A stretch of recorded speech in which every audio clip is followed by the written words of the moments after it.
Dear friends, हम लोग English language में वोकेबलरी अपना मजबूत कर रहे हैं। तो इसके लिए मैंने राइम्स का सहारा लिया है। राइम्स जो है बिल्कुल शॉर्ट पोएम होते हैं, जिसमें आपको देखना होता है कि कौन कौन से ऐसे वर्ड्स हैं जिसको आप नहीं जानते हैं। उस वर्ड्स को ज़रूर अपने मेमोरी में सेट कीजिए। और आपके लिए मैं एक ऐसा राइम्स लिख रहा हूँ जिसमें फेस डिस्क्रिप्शन होगा। तो लीजिए, राइम्स स्टार्ट हो गया। राइम्स है चब्बी चीक्स, ओके, डिम्पल, डिम्पल चीन, ये हेडलाइन होगा। तो आपको मैं परिचय करा दूं इस वर्ड्स का क्या मतलब है। चब्बी, चब्बी मतलब हुआ muscles that have round shape. Round shape वाले मसल्स, जैसे फुटबॉल जैसा शेप वाला मसल्स होता है उसको चब्बी बोलते हैं। ओके। चिक्स तो आप गाल समझते ही हैं। डिम्पल का मतलब होता है जो थोड़ी सी डिप्रेशन हो मसल्स में, डिप्रेशन, उसको हंसने पर जो चिक्स है अंदर जाती है, that is known as a dimple. वही डिम्पल। यहाँ चीन, चीन जो है वो क्या है, हम लोगों का सामने का ये जो आप देख रहे हैं यहाँ थोड़ा सा डिप्रेशन है, दैट इज नोन एज, ये डिम्पल के रूप में कहा जाता है। ये चीन में डिम्पल है। चीन को हिंदी में टिड्डी भी बोलते हैं। तो ये चीन हुआ, इसमें एक डिम्पल है। किसी किसी के फेस में ज़्यादा होता है, किसी में बहुत कम होता है, किन्हीं के फेस में और किसी में बिल्कुल नहीं होता है। तो पोएम ऐसे हुआ। चब्बी, चब्बी लिखिए, कॉपी में लिखिए आप, चब्बी चीक्स। इसके टीथ, यहाँ होगा teeth, teeth within,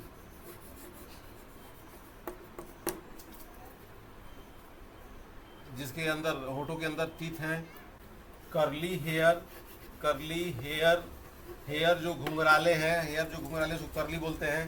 curly hair, very fair, उसको बोला जा रहा है कि बहुत सुंदर है। फेयर मीन सुंदर। करली हेयर, वेरी फेयर। इसके बाद है eyes, EYES, eyes, eyes are blue, lovely too, lovely मीन सुंदर, आईज ब्लू हैं और लवली भी हैं। लास्ट लाइन होगा टीचर्स, टीचर्स पेट, कॉमा लगा दीजिए यहाँ, teacher's pet is that you. तो डियर फ्रेंड्स, ये आपका पोएम रहा। इस पोएम में आपने देखा है कि कैसे आपके लिए न्यू वर्ड्स आए हुए हैं। चब्बी, डिम्पल, आपके लिए विदिन, हो सकता है नया वर्ड हो जो इंग्लिश कम जानते होंगे। करली जो कम जानते होंगे उनके लिए नया वर्ड होगा। इस तरह से फेयर भी आप जानते ही होंगे। लवली भी कोई न्यू वर्ड नहीं है। टू, टू मीन्स भी होता है, भी। टीचर्स पेट, पेट जो होता है ये खेलने वाले, कोई अगर आप अपने घर में इंजॉयमेंट के लिए, एंटरटेनमेंट के लिए एनिमल्स रखते हैं उसको पेट बोलते हैं। एक्चुअली यहाँ बॉय अपने लिए, अपने को पेट कहा गया है। जो चाइल्ड इसको रिसाइट करेगा उसको कहा गया है पेट। ओके। तो आप सिंसियरली देखिए कि इसमें कैसे, इसमें लाइंस को हम चेंज करते हुए, राइमिंग स्कीम बनाते हुए आपका वोकेबलरी स्ट्रॉन्ग करने जा रहे हैं। तो पोएम रिसाइट कीजिए। चब्बी cheeks, dimple chin, rosy lips, teeth within, curly hair, very fair, eyes are blue, lovely too, teacher's pet is that you. Actually इसको हम जैसे राइम बनाएंगे, जिस तरह से इसको टोन में डालना चाहेंगे वैसे डाला जा सकता है। मेरे तरफ से ये थोड़ा सा हाई टोन में दे करके मैंने इसको प्रोनाउंस करने का प्रयास किया, जैसे कि आप लोगों को पता चल जाए कि किस वर्ड को कैसे प्रोनाउंस करना है। अब आपको अपने हिसाब से, अपने टोन में इसको राइमिंग करते हुए सिखाना है बच्चों को, और इसमें वर्ड्स को जानना है। Once more I am telling, chubby cheeks, dimple जिन के बारे में आपको मैंने बता दिया है। डिम्पल जो है एक तरह का डिप्रेशन है मसल्स में, जो हंसने पर किसी के गालों में दिखाई देता है।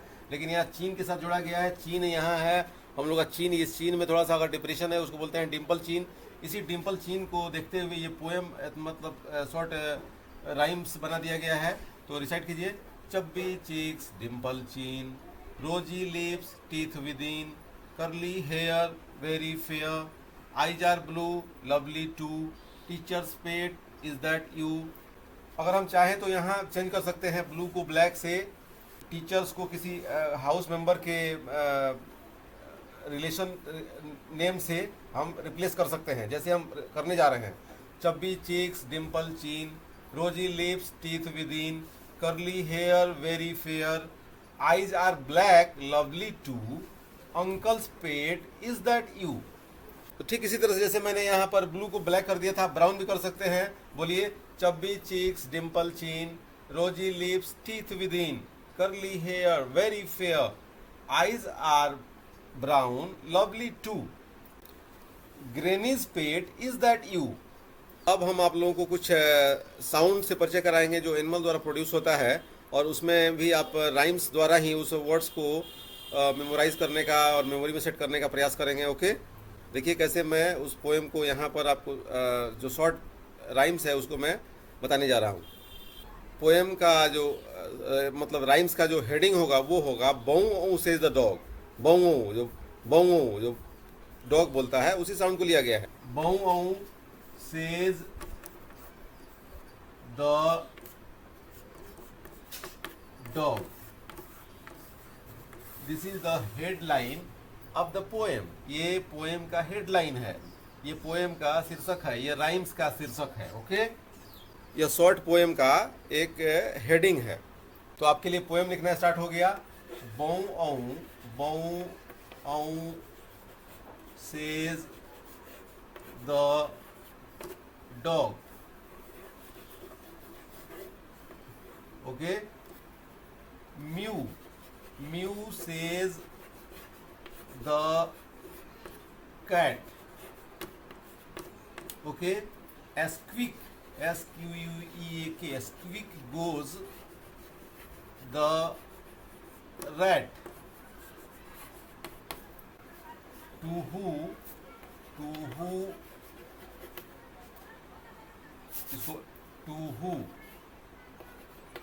says the owl. Quack, quack, quack, says the duck. duck, duck. Fowl means चिड़िया। howl says the hog। इसके बाद है काउ सेज, काउ जो साउंड है, cow says the crow. CROW, कौवे को बोलते हैं। इसके बाद है व्हाट सेज द स्पैरो। यहाँ व्हाट डज होगा।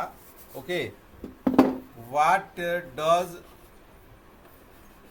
द स्पैरो से। यहाँ राइमिंग स्कीम नहीं बनने से थोड़ा मुझे चेंजिंग करना पड़ेगा। अब देखिए कैसे मैं चेंज कर रहा हूँ। इस क्रो को हटाना है यहाँ से, और यहाँ पर ये काउ हटाना है। यहाँ द क्रो लिखना है। द क्रो सेज काउ, ये उसका साउंड है। The crow says cow. What does the sparrow say? Last line होगा I think you know. I think I know. Think you know. Okay, I think you know. Last line जगह कमी है इसलिए मैंने उसको लिखा नहीं है। अब इसको रिसाइट करना सीखिए। कैसे रिसाइट करेंगे? बौ सेज द डॉग। डॉग कहता है bow. Mew says the cat. Mew बिल्ली बोलती है म्यू, म्याऊ। Okay, squeak goes the rat, it means rat जाते हुए बोलता है स्क्वीक, चींची। Tu whoo says the owl, owl का साउंड है tu whoo. Okay, quack says the duck, fowl, duck चिड़िया बोलती है क्वैक, डक बोलता है quack. Howl says the hog, hog जो वाइल्ड एनिमल्स है वो बोलता है howl. The crow says cow, crow का आवाज करता है, क्रो कहता है cow. What does the sparrow से, स्पैरो क्या कहती है? आई कहती है I think you know. For betterment, इस लाइन को हम लोग चाहेंगे, इस लाइन को जो हॉग लिखा हुआ है, तो मुझे आशा है कि आप राइम्स बनाकर इसको रिसाइट कर सकते हैं। कहाँ कौन सा लाइन सेट किया जाए ये आप खुद डिसाइड करें, जैसे कि आपका इंग्लिश लैंग्वेज और मजबूत हो जाए। राइम का मतलब होता है जैसे same sound, same ending sound. Dog का एंडिंग साउंड सेम हो रहा है हॉग के साथ, कैट का हो रहा है रेड के साथ, काउ का हो रहा है नो के साथ, काउ नो। आप राइम इसकी बनाते हुए इसको रिसाइट करना सीखिए, और तब हम आगे आपके लिए अगले वर्क में अपने चैनल पर आपके जल्दी से इंग्लिश में पिकअप करने के लिए कुछ न्यू आइडिया लेकर आएंगे। Okay, today thanks. तो देखिए कैसे डिसाइड करेंगे। Bow says the dog, howl says the hog, mew says the cat, squeak goes the rat, tu whoo says the owl, quack says the duck fowl, the crow says the cow, what does the sparrow say? I think you know.